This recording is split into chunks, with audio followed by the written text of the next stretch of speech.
Hi friends, मैं मुन्ना कुमार आपके साथ आपको स्वागत करता हूं अपने चैनल पर मुन्ना माइकल क्लासेस पर।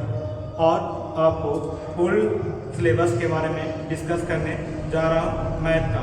अगर आप लोग पहले बेसिक के बारे में जान गए तो ये चैप्टर जो है आप आसानी से बना सकते हैं, अच्छे नंबर ला सकते हैं चैप्टर पढ़ के। लेकिन आप अच्छे एजुकेशन प्लेटफॉर्म पर कुछ बच्चे से कंपटीशन होगा तो आप नंबर कम आ सकता हो, क्योंकि सबसे पहले कोई भी टीचर जब पढ़ाता है तो जीरो से पढ़ाता है, हीरो तक ले जाता है।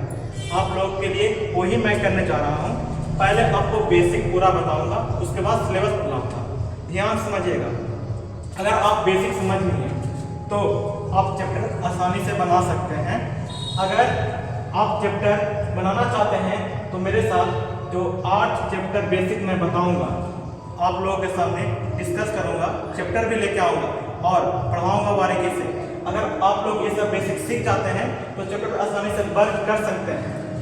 ध्यान से समझिएगा। पहला अंतराल के बारे में हम लोग डिस्कस करेंगे, दूसरा असमानता के बारे में डिस्कस करेंगे, तीसरा मापांक के बारे में डिस्कस करेंगे, चौथा लघु गुणांक के बारे में डिस्कस करेंगे, पांचवा त्रिकोणमिति के बारे में डिस्कस करेंगे, छठा सीमांक के बारे में डिस्कस करेंगे, सातवां कॉम्प्लेक्स नंबर के बारे में डिस्कस करेंगे, आठवां ग्राफ के बारे में डिस्कस करेंगे। अगर आप ये 8 बेसिक बात जान गए तो ये चैप्टर आसानी हो जाएगा आपके लिए और बनाने में आपको अच्छा लगेगा। अगर आप बेसिक नहीं जानिएगा तो बनाने में बहुत कठिनाई होगी। और ये चीज सभी टीचर YouTube पर आके नहीं बताते हैं कि पहले बेसिक पढ़ना, सब आएंगे चैप्टर से शुरू कर देंगे। अगर आप चैप्टर से शुरू कर रहे हैं बच्चा को तो बेसिक बात नहीं जानेगा तो कैसे आगे तो फंसेगा ही बच्चा बनाने के लिए। इसीलिए मैं बेसिक से शुरू करूंगा कि मेरा बच्चा जीरो से हीरो तक जाए। और ध्यान समझिएगा, पहले ये बेसिक हम लेके आएंगे। बेसिक के बारे में 8 चैप्टर ही है। पहला अंतराल, दूसरा असमानता, मापांक, गुणांक, लघु गुणांक, त्रिकोणमिति, सीमा, कॉम्प्लेक्स नंबर, ग्राफ। ये सब आपको कैलकुलेशन में काम देगा। 5वां से लेके 9वां चैप्टर तक सारा चीज यहाँ पर काम देगा। जो मेरा वेटेज रखता है कम से कम तो 100 नंबर लाने का क्षमता ये चैप्टर 5 जो देता है। पहला, दूसरा, तीसरा, चौथा, 5वां, ये जो 5वां, 6ठा, 7वां, 8वां, 9वां जो चैप्टर है, ये 5 चैप्टर इस 100 नंबर का वेटेज रखता है। अगर आप ये चैप्टर कंप्लीट कर लेते हैं तो आप 100 नंबर बिहार बोर्ड में ला सकते हैं आसानी से। इसके लिए आपको बेसिक बहुत जरूरी है। इस कारण से पहले हम बेसिक बताएंगे, आप लोगों को पढ़ाएंगे बेसिक, उसके बाद चैप्टर पढ़ाएंगे। ध्यान समझिएगा बेसिक के बारे में। बेसिक के बारे में तो समझ के अब बताने जा रहे हैं हम लोग। पूरा सिलेबस डिस्कस करने जाएंगे क्लास 12 का। जो बच्चा 2026 से 27 के सेशन में है वो मेरा चैनल सब्सक्राइब कर दीजिएगा, मुन्ना माइकल क्लासेस।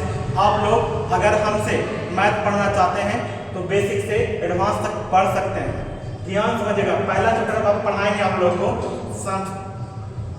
संबंध एवं फलन। संबंध एवं फलन, ध्यान समझिएगा। ये फलन जो है, ये जो फलन के बारे में पढ़ना है यहाँ पर, ये चीज 11th में भी पढ़ना है। अगर आप लोग पढ़ के आए होंगे 11th में सेकेंड चैप्टर में तो आसानी लगेगा, नहीं तो हम भी बहुत बारीकी से पहले बेसिक इसके बारे में बताएंगे, उसके बाद चैप्टर के बारे में आएंगे, जिससे आपको बहुत आसानी लगे। दूसरा, प्रतिलोम त्रिकोणमिति फलन, जिसको इंग्लिश में बोलते हैं शॉर्ट में ITF, जिसको इंग्लिश में बोलते हैं इनवर्स ट्रिगोनोमेट्री फंक्शन। आप ध्यान समझिए, जैसे कि यहाँ पर ध्यान समझिए, ITF पढ़ने के लिए हर हालत में आपको त्रिकोणमिति आना ही चाहिए। जैसे आपको त्रिकोणमिति नहीं आएगा इस चैप्टर पर आप वर्क नहीं कर सकते हैं। इसीलिए बेसिक पढ़ना बहुत ही अत्यंत जरूरी है। और आगे ध्यान समझिएगा, ये जो चैप्टर आ रहा है अभी और साल में, ये बिल्कुल ही न्यू चैप्टर है। ये कहूँ पर आप लोग नहीं पढ़े हैं। इसके बारे में हम लोग पूरा बेसिक से लेके एडवांस तक जाएंगे, जिससे अगर आप लोग कहिएगा जेईई मेंस का भी PYQ भी लेके आएंगे। अगर आप लोग सपोर्ट बनाएंगे तो जेईई मेंस का PYQ लेके आएंगे। हर चैप्टर का बढ़िया से डिस्कस होंगे, उसके बाद हल्का हल्का एडवांस लेवल जाएंगे, जिससे आप भी कॉन्फिडेंस अंदर से ला सकते हैं। पहला पढ़ेंगे हम लोग आव्यूह, दूसरा पढ़ेंगे सारणी। ये दोनों न्यू चैप्टर है। आप लोग 11th में पढ़ेंगे 11th में नहीं पढ़ेंगे, डायरेक्ट 12th में पढ़ना। अब ध्यान समझिए, स्वतंत्र एवं अवकलनीयता ये जो चैप्टर है, ये चैप्टर आपको कम से कम तो 5 मार्क्स का वेटेज रखता है, इससे 5 मार्क्स का वेटेज रखता है। और अवकलन के अनुप्रयोग ये भी 10 मार्क्स का वेटेज रखता है। अगला चैप्टर है समाकलन। ये तो कम से कम तो सब टीचर यूट्यूब पर बोलते हैं कि 40 से 50 नंबर का वेटेज रखता है, लेकिन मेरे अनुसार जब एग्जाम का पेपर देखते हैं तो हर बार 35 नंबर का वेटेज रखता है, 35 नंबर का वेटेज रखता है ये चैप्टर। और समाकलनों का अनुप्रयोग ये भी आपको कम से कम 10 से 15 नंबर का वेटेज रखता है चैप्टर। ये कैलकुलेशन का पार्ट है। 5वां चैप्टर, 6ठा, 7वां, 8वां, 9वां ये कैलकुलेशन का पार्ट है। अगर आप ये सब चैप्टर कंप्लीट करते हैं तो आपको 100 नंबर आने में आसानी होगा। और अगला चैप्टर जो है अवकलन के समीकरण, अवकलन के समीकरण, इससे 5 नंबर का क्वेश्चन हर हालत में एक और रहेगा ही रहेगा। इससे 5 मार्क्स का क्वेश्चन एक और रहेगा, इससे रहे समीकरण से या अवकलन समीकरण से, इससे रहेगा ही रहेगा। इसलिए इसको वेटेज कम से कम तो 8 मार्क्स रखते हैं हम लोग, क्योंकि ऑब्जेक्टिव में 3 गो प्रश्न पूछ लिया जाता है इससे। सदिशीय बीजगणित, सदिशीय बीजगणित आप लोग 11th में पढ़ के आए होंगे फिजिक्स में ये चीज पढ़ना है। आप लोग अगर फिजिक्स में आएंगे पढ़ के तो यहाँ पे बहुत हल्का लगेगा। अगर नहीं पढ़ के आए तो हम बहुत आसानी से आपको समझा देंगे। अगला है 3D थोड़ा सा 11th में भी पढ़ना हल्का। आप अगर पढ़ के आएंगे ठीक है, नहीं पढ़ के आए हैं तो हम पढ़ा देंगे बढ़िया से। अगला है LLP मतलब क्या होता है, लीनियर प्रोग्रामेशन। इससे आपको कम से कम तो 8 नंबर का वेटेज ही लगता है, ध्यान समझिएगा। पहला चैप्टर ये जो है दूसरा चैप्टर है, ये कम से कम तो आपको वेटेज 10 मार्क्स का जरूर रखेगा, 10 मार्क्स का। ये तो वेटेज नहीं रखता उतना, लेकिन अगर आपको कुछ भविष्य में आगे कुछ करना है तो इसको पढ़ना बहुत जरूरी है। 4 से 5 मार्क्स का ही वेटेज रखता है। अगला चैप्टर रखेगा सेकेंड चैप्टर 10 मार्क्स का वेटेज। ये दोनों पूरा न्यू है, इससे कम से कम दोनों को मिला करके 20 नंबर का वेटेज रखता है, 20 मार्क्स का वेटेज रखता है दोनों मिला के। ये भी न्यू है, बहुत आसानी से आप लोग पढ़ सकते हैं, ध्यान से देखिएगा। तो आज मैं आप लोग को बहुत अच्छे से समझा चुका हूँ कितना नंबर का कहाँ पर वेटेज रखता है। अगर आप लोग ध्यान से समझे होंगे तो अच्छी बात है, नहीं तो फिर हम जब बारीकी से जब चैप्टर पर आएंगे तो भी आपको बताया जाएंगे। पूरा PYQ लाएंगे, PYQ प्रीवियस ईयर क्वेश्चन, और जो भी बेसिक से लेके एडवांस लेवल तक हर चैप्टर हर कॉन्सेप्ट पर लेके जाना पसंद करते हैं हम, क्योंकि सब टीचर देखते हैं कभी कभार वो खींच के आगे बढ़ जाते हैं कि बच्चा को समझ में आ रहा है कि नहीं आ रहा है, उससे उनको कोई मतलब नहीं, अपना खाली व्यू से मतलब है उनको। ये नहीं मतलब है कि बच्चा सीख रहा है कि नहीं सीख रहा है। हम ये सब काम नहीं करेंगे, हम पहले बेसिक पहले पूरा सिखाएंगे, उसके बाद चैप्टर पर उतरेंगे। अभी भी मेरे पास समय है बहुत, मई है ना जी, मई आज हम लोग 12 तारीख से स्टार्ट कर रहे हैं मई में। अगर हम लोग इसमें भी 6 मंथ दे देंगे समय तो सिलेबस आराम से खत्म कर सकते हैं।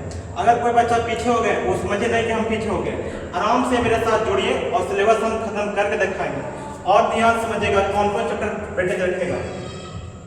ये बताए थे पहला 4 नंबर का वेटेज, इसको बताएं 10 नंबर का वेटेज, इसको बताएं दोनों मिलकर 20 नंबर का, इसको बताए थे 5 नंबर का, इसको बताए थे 10 नंबर का वेटेज, इसको बताए थे 35 नंबर का वेटेज।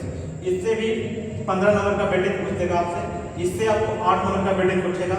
इस सदिशीय बीजगणितीय से आपसे 10 नंबर का मार्क्स का वेटेज रहेगा, 10 नंबर का वेटेज। और ये 3D ज्योमेट्री से इससे 5 मार्क्स का प्रश्न बनता है, लेकिन छोड़ दिया जाता है, क्योंकि हम लोग को प्रश्न जब आता है बिहार बोर्ड जब एग्जाम लेते हैं तो 50 ऑब्जेक्टिव रहता है, 50 ऑब्जेक्टिव हम लोग को बनाना रहता है 50 मार्क्स का। देता हम लोग को कितना ऑब्जेक्टिव, 100 ऑब्जेक्टिव देता है। 100 ऑब्जेक्टिव में हमको 50 ऑब्जेक्टिव बनाना है। इस कारण से आधा बनाएंगे तो आसानी से मेरा पेपर सॉल्व हो सकता है।